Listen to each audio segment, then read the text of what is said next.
Maafkan aku, Ibu. Di sebuah rumah sakit bersalin, seorang ibu baru saja melahirkan bayinya. "Bisa saya melihat bayi saya, dokter?" pinta ibu yang baru melahirkan itu.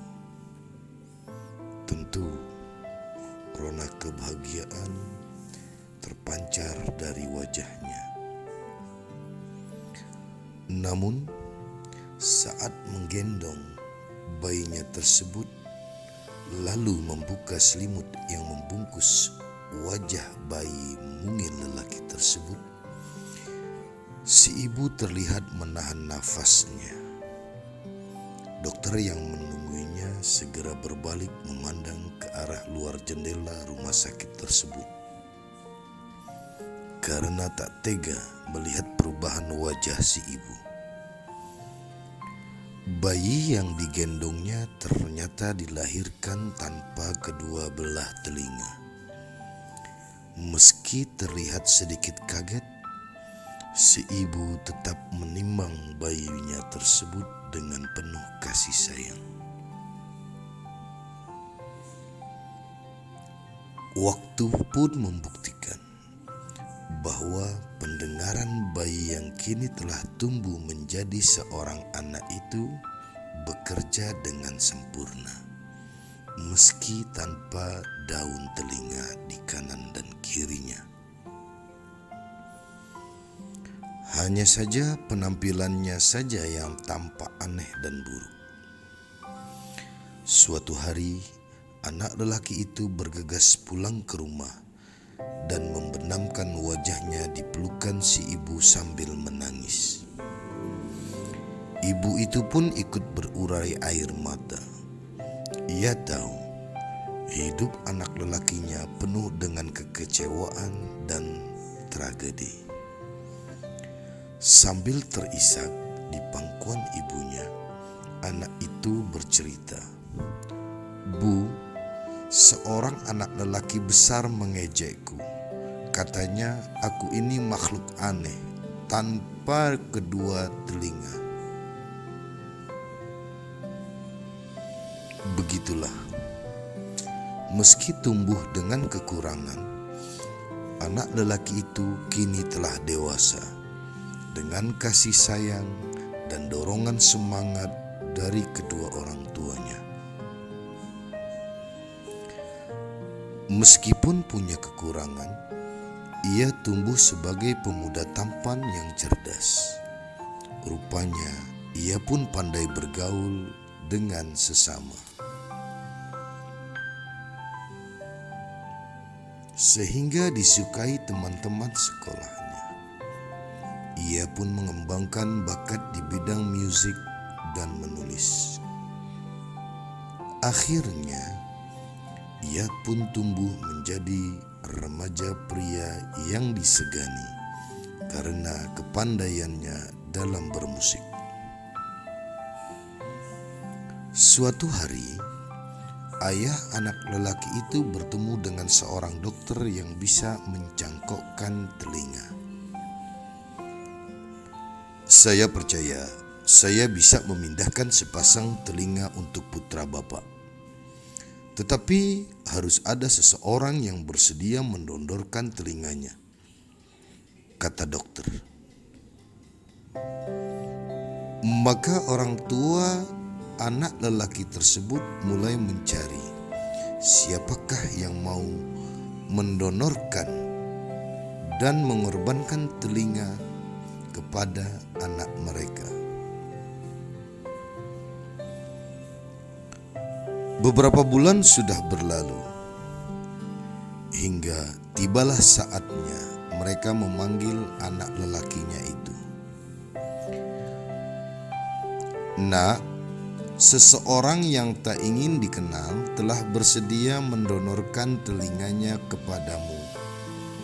Kami harus segera mengirimmu ke rumah sakit untuk dilakukan operasi.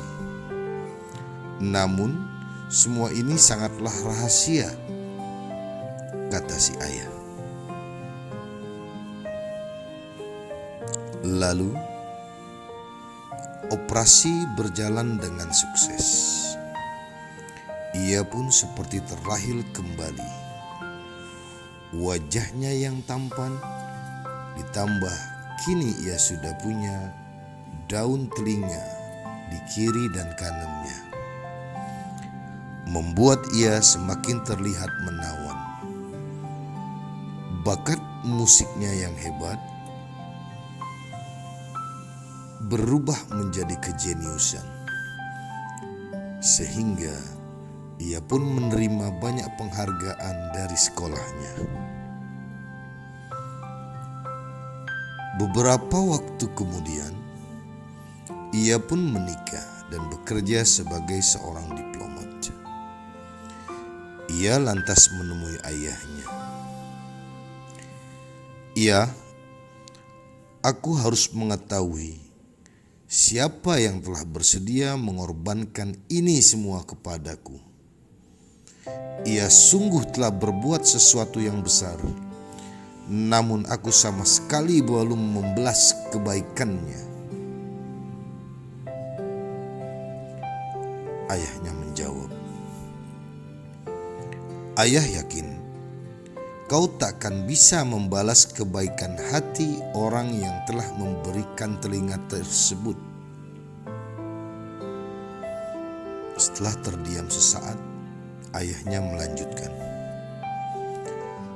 "Sesuai dengan perjanjian kami, belum saatnya bagimu untuk mengetahui semua rahasia ini." Lalu, tahun berganti tahun. Kedua orang tua lelaki itu tetap menyimpan rahasia. Hingga tibalah suatu hari, saat yang teramat sangat menyedihkan bagi keluarga tersebut. Pada hari itu, ayah dan anak lelaki itu berdiri di samping jenazah ibunya. Ibu yang baru saja meninggal.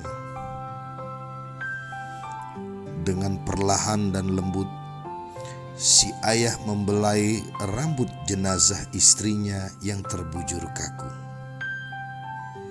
Sang ayah lantas menyibaknya, sehingga sesuatu yang mengejutkan si anak lelaki terjadi. Ternyata ibunya tidak memiliki dua daun telinga, kiri dan kanan.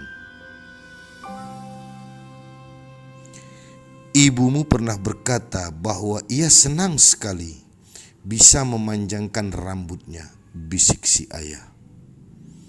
"Dan tak seorang pun menyadari bahwa ia telah kehilangan sedikit kecantikannya, bukan?" Melihat kenyataan bahwa daun telinga ibunya yang diberikan kepadanya, maka meledaklah tangisnya. Ia merasakan bahwa cinta sejati ibunya yang telah membuat ia bisa seperti saat ini. Ia pun memeluk jenazah ibunya. Air matanya pun terus dan terus mengalir.